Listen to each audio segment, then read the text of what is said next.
In previous session of functions, we have seen about the scope of variables and types of parameters in functions.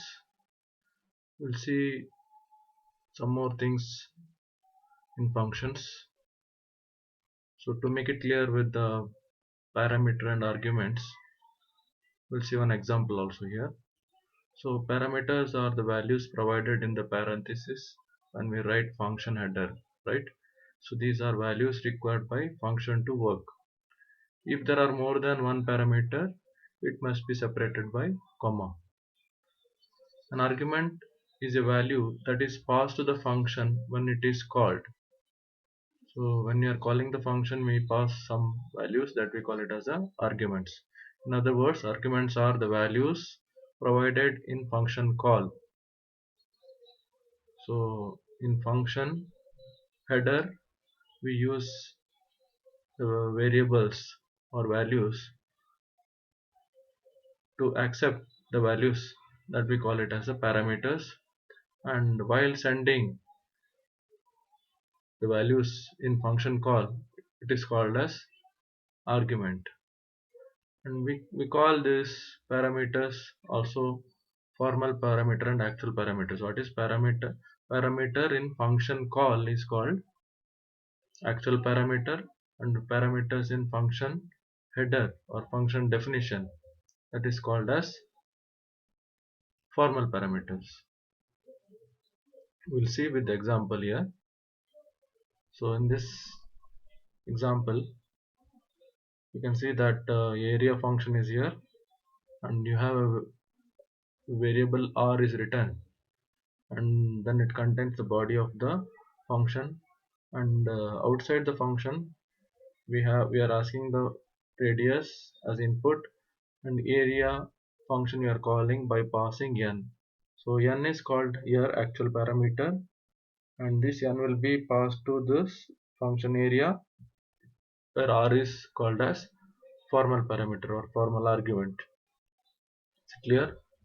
So this is example is given to make it clear about formal parameter and actual parameter. So similarly, the scope of variables we have seen in the last class. So the scope of variable which is defined within a function is local, that is, it is applicable only within the function, and any variable declared outside its scope is global, that is, it's throughout the program. So here, for example, you have a variable a which which multiplies length and breadth. So this can be called as a local variable, and its scope is only within this function area. Similarly, so L and B, these are declared outside the functions, outside all the functions. So here, all these are global variables with its scope is throughout the program. Okay, so you can see this example. So one more thing you can notice, what you can notice in this, there is a keyword called global. So why this global keyword is used, we'll see with this example. So we have defined a variable count equal to 0, then we have a function add which accepts two variables x and y, two parameters x and y. So there is a global count is written, and count plus is equal to 1. So we are adding the count value by 1. So here it's just see here, so one count is used outside the function and one is within the function. So if you don't use this global count, so this count will be a different variable which becomes a local variable, and outside one will become a global variable. So local and global both the variables will be different. So you want to keep the count variable common for all the functions, we can make that count as a global variable. How to make a global variable? We just define it outside, but you want to change the value of this global variable, then you need to use the keyword global. So here I used global count, that means I want to change the value of this count globally. Clear? So here we are adding the count value by 1, then returning x plus y, so it returns the value from where it is called. Similarly, sub function does the subtraction, multiplication function does multiplication, div function does division. So let us see the main function. So these are the functions. Now in main part, that is non-indented portion of the program, we wrote ans equal to 1, while ans equal to 1. That means in the beginning answer ans is 1, so whenever it is 1, so you are asking the first number, you are asking the second number, you are also asking the options to enter, to perform add, addition, subtraction, multiplication and division operations. If operation is 1, that means you are pressing 1, then addition will be done. If it is 2, then subtraction is done. If it is 3, then multiplication is done, and if it is 4, then division is done. So this is done. After that, you are asking the user, do you want to continue? So you ask do more. So if you press 1, so you are asking the input here, so we are considering that 1 as yes and any other number is no. So when I press 1, it should continue. So here within the while loop itself, you are asking the user to enter the value for continuation, that is 1.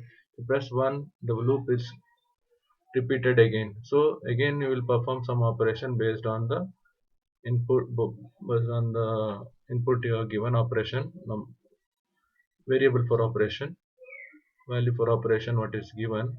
So it may repeat.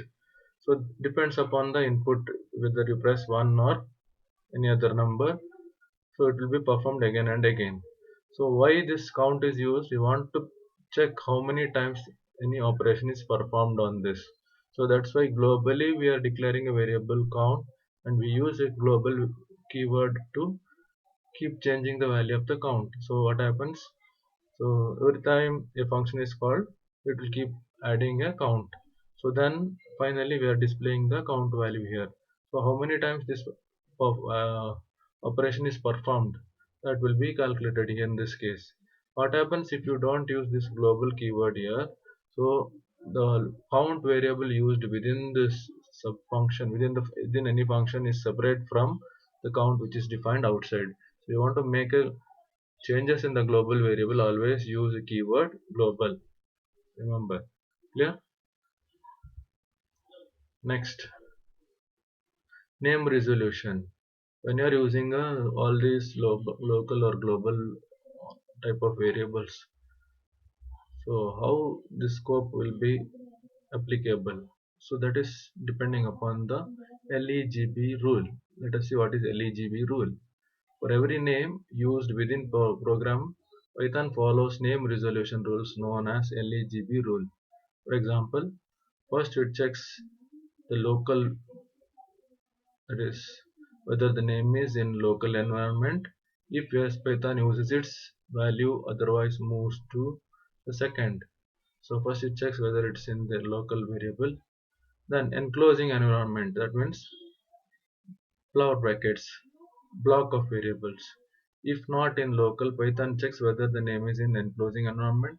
If yes, Python uses its values, otherwise moves to the next, that is global environment.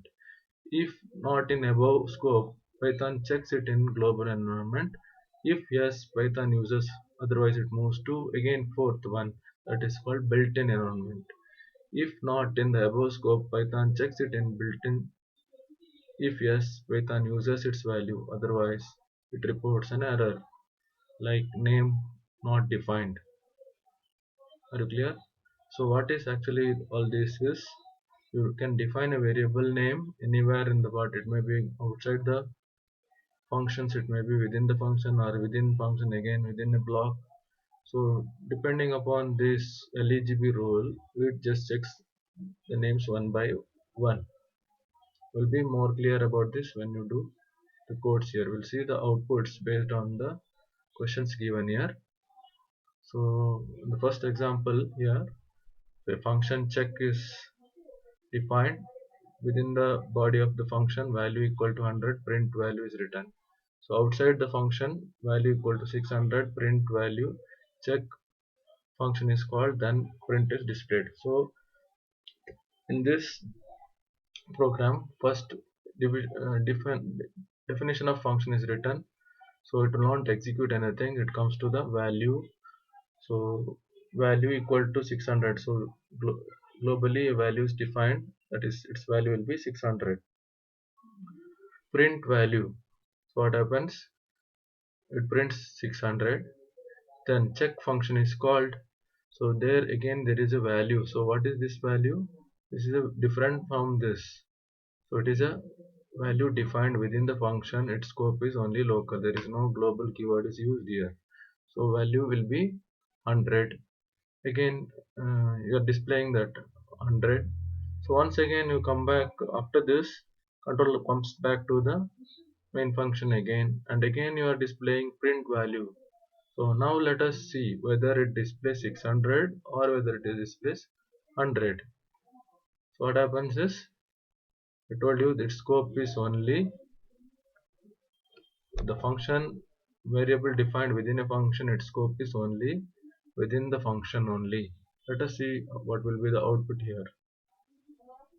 You see this, first you are displaying print value, that is 600 is displayed, then you enter the function, there you are displaying the value, that is local variable 100 is displayed, then again print values you are displaying. So whatever changes are done within the function, it is not reflected back here, it keeps it is displays only the global variable value, that is 600 only. Is it clear? So here there are two variables used, one value within the function, when one value is outside the function. So whatever defined within a function is applicable only, scope is only within the function, the variable scope is only within the function. Now let us see another example. Here we use same as the previous one, we just used global value. So we are using a global variable value here, and we use one more value here, but here we use global value, that means we make this global value editable, so that we can make changes, that changes will be applicable to the function. Let us see the output here. In this case what happens is, we are defining value equal to 600, print value, so 600 is displayed, then check function is called. So within check function we wrote global value, that means value if it is changed, then it will change in the main function also. So value equal to 100 is made, so it prints the 100 value. When it comes back to the main function, again print value, so it prints the global variable value only. So since we have used global keyword here, the changes made that there it is reflected back to the main. Clear? So where to use global, it is clear. We'll see another example. So here a check function is defined, if number 1 is greater than number 2, print number 1, else print number 2. So you're asking two inputs and you're calling the function check. So check function will be called, and number 1 and number 2, it is defined globally, right? So what will be the output, let us check. So in case the first number entered is 20 and the second number entered is 10, so check function will be called. So here number 1 and number 2, since it is declared globally, so number 1 and number 2 values will be accepted from here, even though if you are not passing it, but you are displaying the result here itself, so that's why the result will be displayed. Once it come back to this, if you are using print statement here, then you will not get uh, the expected result here, because the scope scope of number 1 and number 2 is global here. It enters here, and accordingly the result will be displayed in this case.